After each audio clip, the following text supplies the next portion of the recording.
Establishment से टक्कर लेने वाला मेहर अब्दुल सत्तार पीटीआई का टिकट मिल गया। अंग्रेज के बाद उसकी जमीनों पर कब्जा हुआ। गांव का नाम भी मिलिट्री फार्म्स वाला गांव पड़ा। सब भाग गए, डर गए। मेहर अब्दुल सत्तार खड़ा रहा, डटा रहा। मजारों का लीडर बन अपनी जमीनें हथियाने नहीं दूंगा। लड़ाई लड़ी, कई मुकदमात में 4 साल कैद रहा। सहाफी मोहम्मद हनीफ ने कालिम लिखते हुए इमरान खान को दाद दी और कहा, ऐसे जांबाज के साथ आपको पीटीआई को आगे लेकर जाना होगा, तभी इनकलाब आ सकेगा। परवेज इलाही से इज्तनाब कीजिए। मेहर अब्दुल सत्तार की जमीनों पे टैंक चलाने का क्या मामला, क्या बात हुई, किसने की? मोहम्मद हनीफ अपने कालिम में लिखते हैं, अंजुमन मजारा, पंजाब वाले मेहर सत्तार को पीटीआई का टिकट मिलने पर पहले ख्याल आया मेहर सत्तार को मुबारकबाद दूं। आखिर गराई भी है, भाई भी कहता है। फिर ख्याल आया नहीं, मुबारकबाद पीटीआई की बनती है जिसने हमारी नई नस्ल को नए ख्वाब दिखाकर पुराने चौधरियों की चाकरी को धक्का लगाया था। इस पीटीआई को नई नस्ल का जमीन से जुड़ा ऐसा लीडर मिला है जो सब कुछ भुगत चुका है, वो सब कुछ जो आजकल पीटीआई भुगत रही है। कोई 22-25 साल पहले सुकून से बीबीसी के लंदन वाले न्यूज रूम में बैठा था तो आबाई शहर ओकाड़ा से किसानों के एहतजाज की खबरें आना शुरू हुई। गौर से सुना तो पता लगा मेरे गांव के साथ वाले गांव में मजारों की तहरीक उभर रही है। मेरे ज्यादातर सहाफी दोस्त चीते रिपोर्टर हैं, दूर दूर की खबरें निकाल लाते हैं। मैं बचपन से ही सुस्त मिजाज हूँ, लेकिन अपने साथ वाले गांव के अंदर बगावत की खबरें सुनकर ख्याल आया कि या तो गांव बदल लो या पेशा, या फिर रिपोर्टर की तरह उठो और पता करो कि चल क्या रहा है। लंदन से सीधा अपने गांव पर पहुंचा। अपने बाप जैसे बड़े भाई से कहा, मिलिट्री फार्म्स वाले गांव जाना है, कोई वाकिफ है तो मिलवा दो।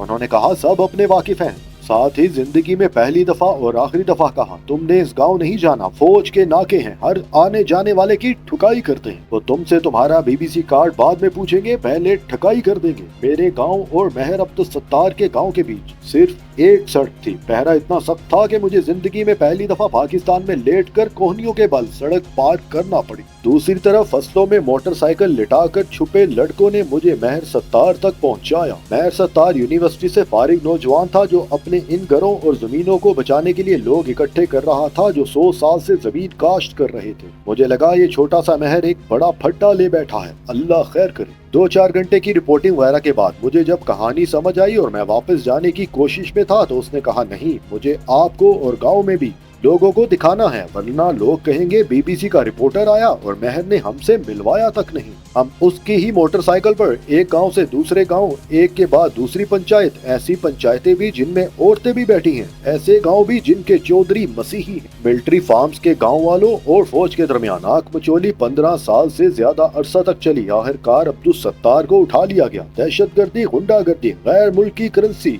स्मगलिंग के केस मिलाकर कोई 36 मुकदमात बनाए और मेहर अब्दुल सत्तार पैरों में बेड़ियों और हाथों में हथकड़ियों के साथ साहिवाल की हाई सिक्योरिटी जेल में पहुंचा दिया गया। वो सारी सियासी जमातें जो मजारों के वोट के लालच में साथ देने का वादा करती नजर आई थी, गायब ही हो गई। कोई साथ ना खड़ा था। पीछे कुछ वकील थे जिनमें आसमा जहांगीर पेश थी और कुछ इंसानी हकूक वाले उनके मुकदमात लड़ते रहे, वरना कुछ सालों तक तो लगा कि अब बाकी उम्र मेहर अब्दुल सत्तार जेल की सलाहों के पीछे ही गुजारेंगे। हमारे अदारे को जमीनों का बहुत शौक है, जो अपनी जमीनों पर बैठकर अदारों को ललकारेगा, मालकी या मौत का नारा लगाएगा तो इदारा क्या खामोश बैठेगा? मेहर सत्तार जेल था और जब सब ने साथ छोड़ दिया, मजारों ने साथ नहीं छोड़ा, अदारों को अपने खेतों खलियानों में घुसने नहीं दिया। मैंने ओकाड़ा के एक बुजुर्ग सियासी कारकुन चौधरी सज्जाद से पूछा, मजारों और अदारों का मसला कैसे हल होगा? उन्होंने कहा, बेटा, अगर बलोचिस्तान होता तो टैंक आ जाते, हेलीकॉप्टर आते, परवाज करते, इलाका खाली हो जाता, ये मसला 200-400 बंदे आगे पीछे करके हल हो जाता। लेकिन इदारों में इतनी हिम्मत नहीं सेंट्रल पंजाब के देहातों में टैंक लेकर घुस जाए। मेहर सत्तार कोई 4.5 साल बाद जेल से रिहा हुआ और अब कोई भी सियासी कारकुन जिनकी अपनी क्यादत को अदारों को माई बाप बनाने से फुर्सत नहीं,